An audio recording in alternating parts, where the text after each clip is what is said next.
हिंदी व्याकरण। क्या पढ़ेंगे? हिंदी व्याकरण। ठीक है, 8th क्लास। बुक्स वगैरह आप निकाल लीजिए और प्लीज़ जिसने बुक्स नहीं ली वो बुक्स परचेज कर लीजिए स्कूल से, क्योंकि आपकी फिर समझ में आएगा कैसे जब बुक्स आपके पास नहीं होंगी। ठीक है, क्योंकि बिना बुक्स के कुछ नहीं समझ में आएगा। पार्ट 1 और कौन सा है? भाषा। क्या है ये? भाषा। भाषा के बारे में आपने बहुत पढ़ा होगा। 5th में भी पढ़ा, 6th में भी पढ़ा, 7th में भी पढ़ा। तो डेफिनेशन ऑब्वियसली आपको याद हो जानी चाहिए और समझ में भी आ जाना चाहिए। ठीक है, क्योंकि इसमें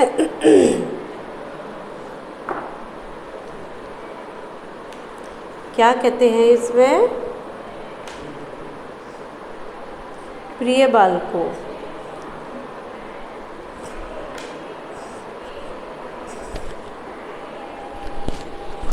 बालकों, भाषा के संबंध में सामान्य रूप से जानकारी क्या आपने पहले भी ले चुके हैं।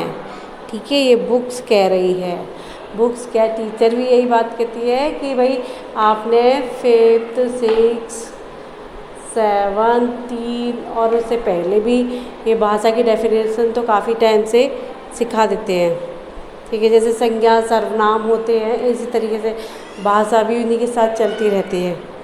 ठीक है, तो अभी हम क्या करेंगे कि जो जानकारी आपने ले ली है पिछले, वो तो ले ली। अभी आपको अब इसके संक्षिप्त रूप में, यानी थोड़ा से तरीका चेंज कर दिया जाएगा बताने का, समझाने का, हर चीज़ से। क्या कह रहे हैं ये?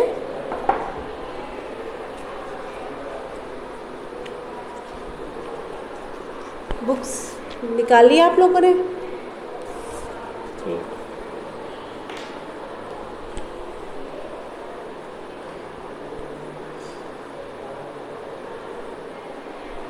मनुष्य सामाजिक प्राणी है। मनुष्य क्या है? एक सामाजिक प्राणी, यानी जो हम लोग समाज में रहते हैं उसको सामाजिक प्राणी कहते हैं।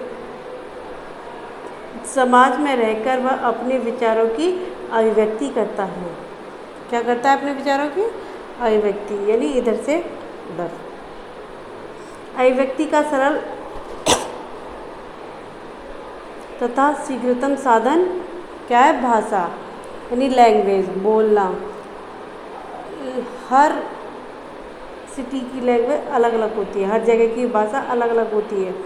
वैसे संकेतों द्वारा भी हम अपने विचारों की अभिव्यक्ति कर सकते हैं। क्या कर सकते हैं?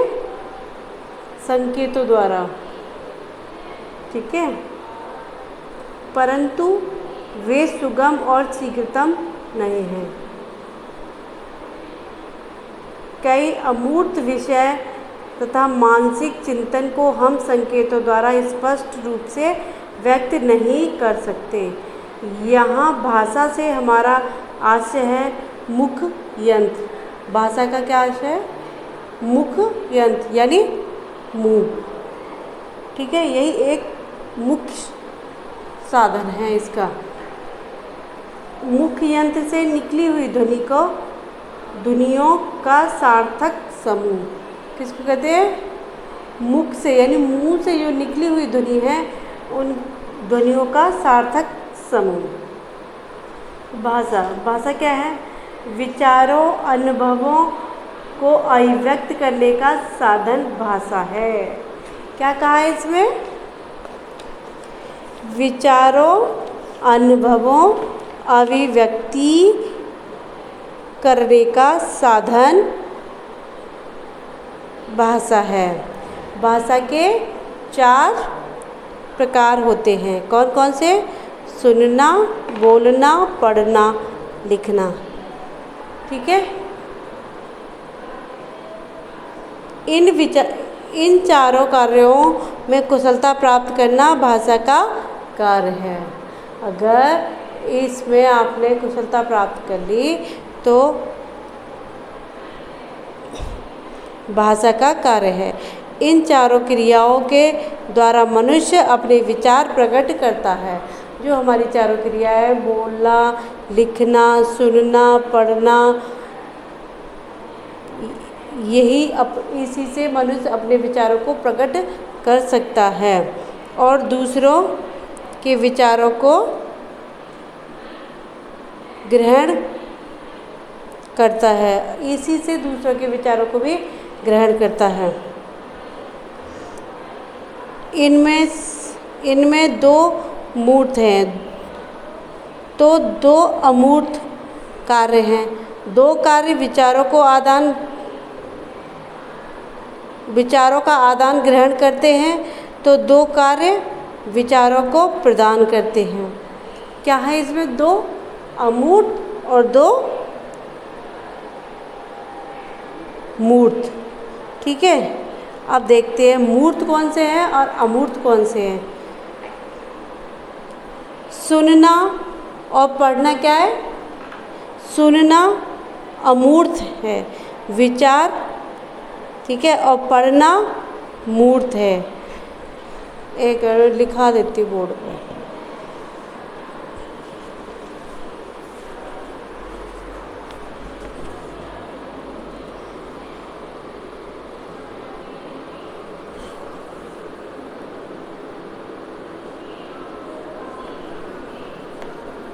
ये क्या है? मूर्त, और इधर अमूर्त। ठीक है, तो अब अमूर्त वाले कौन से हैं, अमूर्त वाले कौन से हैं, ये लिखेंगे। पढ़ना, ठीक है, ये क्या है? मूर्त। और सुनना,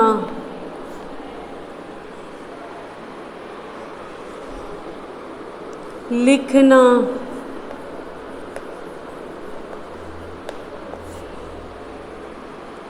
और बोलना।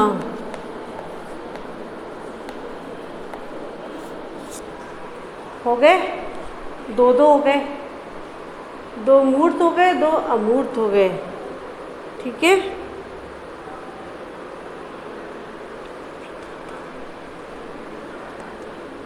मनुष्य की सार्थक व्यक्तवाणी को भाषा कहते हैं। क्या कहते हैं? मनुष्य की सार्थक व्यक्तवाणी को भाषा कहते हैं। भाषा शब्द संस्कृत के भाष धातु से बना है। किससे बना है? भास। ये क्या है? भास। ठीक है, और ये क्या है हमारा? भाषा। ठीक है, इससे मिलके ये हमारा क्या है? संस्कृत का शब्द है।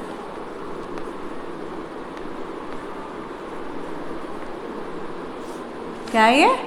संस्कृत का शब्द। ठीक है,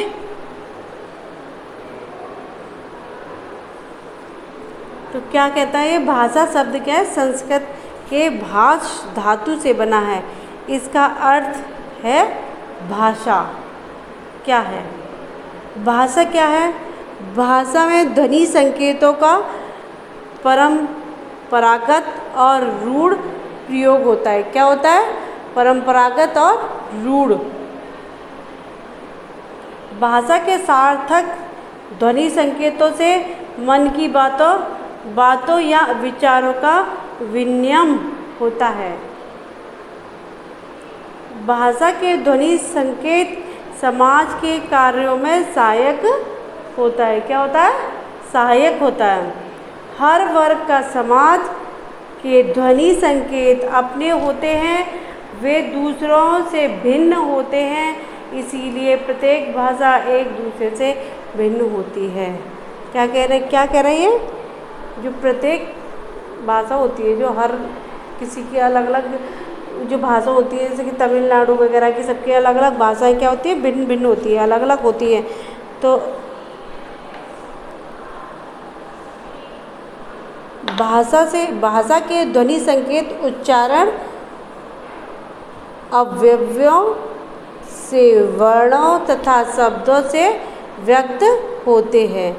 हर देश की भाषा में 3 रूप मिलते हैं: बोली, विभाषा तथा भाषा। यानी इससे बताया गया कि जो देश होते हैं हमारे, सब में अलग अलग भाषाओं का प्रयोग किया जाता है। जैसे कि अभी अपने यहाँ हम लोग हिंदी बोलते हैं, बाहर जाएंगे, चीन में जाएंगे तो चाइना वगैरह की वैसे बोलते हैं, कहीं अमेरिका में इंग्लिश वगैरह बोलते हैं। तो इसी तरीके से भाषाओं का प्रयोग अलग अलग उसमें बोला गया है, बोली में, विभाषा तथा भाषा में। ठीक है। बोली क्या होती है? क्षेत्र विशेष में घरों या बोलचाल में आने वाली भाषा बोली कहलाती है। ठीक है, जो घरों में और जैसे कहीं आने जाने में बोलते हैं उसको बोली कहते हैं। बोली का क्षेत्र छोटा होता है। राजस्थान में ढूंढाड़ी, शेखावाटी, मालवी, मेवाड़ी आदि कई बोलियां हैं, ये अपने राजस्थान की। ठीक है, और जैसे अलग कहीं और जाते हैं, जैसे विभाषा क्या होती है? विभाषा बोली की अपेक्षा इसका क्षेत्र बड़ा होता है। जो हमारी बोली होती है उससे थोड़ा सा अधिक बड़ा होता है इसका क्षेत्र विभाषा का।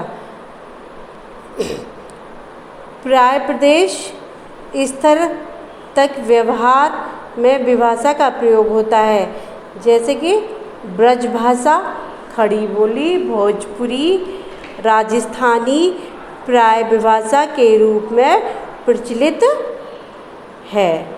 क्या ये प्रचलित है? तो इसमें यही बताया गया है कि भाषा भी कई तरीके से बोले जाते हैं। अभी तक ये हमने पढ़ा था पिछले, जैसे कि 6 में 7th क्लास में, उसमें भाषा की डेफिनेशन, भाषा के प्रकार, ये सब चीज़ चल रही थी। और इसमें ये सब चीज़ें नहीं, इसमें सिर्फ ये अलग अलग चीज़ें बताई गई है। अब जैसे आपका स्टैंडर्ड बढ़ रहा है उसी हिसाब से भी ये चीज़ें अलग से बढ़ती चली जा रही हैं।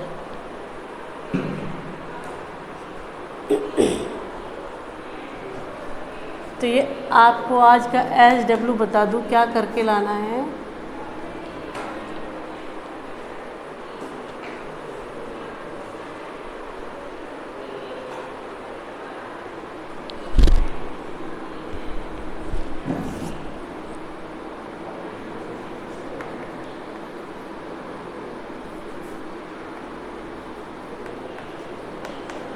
फर्स्ट, भाषा किसे कहते हैं?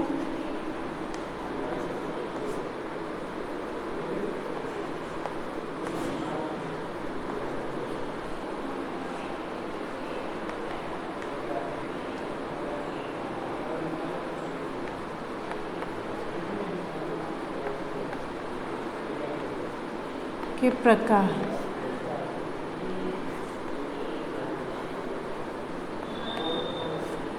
के ये 2 आपको करके लेके आ गए।